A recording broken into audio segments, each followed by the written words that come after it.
మెయిన్‌గా ఎవరైతే వ్యాపారాలు ప్రారంభించి, ఆ వ్యాపారం అనతి కాలంలోనే మీకు పోటీగా మరొక వ్యాపారం ప్రారంభిస్తున్నారో, మెయిన్‌గా ఎవరైతే చిన్న వ్యాపారులు, చిరు వ్యాపారం ప్రారంభించాము, కొద్ది కాలంలోనే మనకి కాంపిటీషన్‌గా ఇంకో వ్యాపారం ప్రారంభించారు.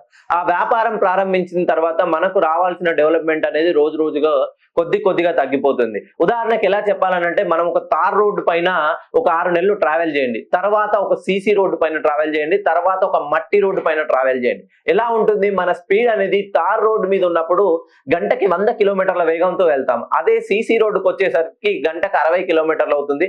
మట్టి రోడ్డుకొచ్చేసరికి గంటకు 30 నుండి 20 కిలోమీటర్ల వేగంతో మాత్రమే వెళ్తాము. మన జీవితంలో కూడా ఖచ్చితంగా రోజు రోజుకి డెవలప్‌మెంట్ అనేది తగ్గుతుంటే మీ పేరులో ఏదో ఒక దోషం ఉన్నట్టే. మన ఇంట్లో ఏదో ఒక రూమ్‌లో ప్రాబ్లమ్ ఉంటేనే మనకు ఇంటికి సప్లై చేసేటువంటి మెయిన్ ఆఫ్ అయిపోతుంది. ఎవరైతే ఈ ప్రాబ్లమ్‌తో రోజు రోజుకి డెవలప్‌మెంట్ లేదో వాళ్ళ కోసం నేను డిసెంబర్ 30 ముక్కోటి ఏకాదశి రోజున లక్ష్మీ కుబేర హోమం జరిపిస్తున్నాను.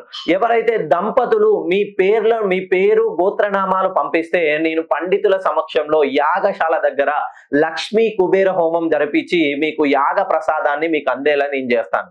ఇలా చేసుకున్న వాళ్ళకి ఈ ముక్కోటి ఏకాదశి అంటే సంవత్సరానికి ఒక రోజు వస్తుంది. ఈ ఒక్క రోజు కోసం సాక్షాత్తు 3 కోట్ల దేవతలు లక్ష్మీదేవి అనుగ్రహం కోసం వేచి చూస్తారు. ఈ అవకాశాన్ని మీరు ఎప్పటికీ వృధా చేయకండి.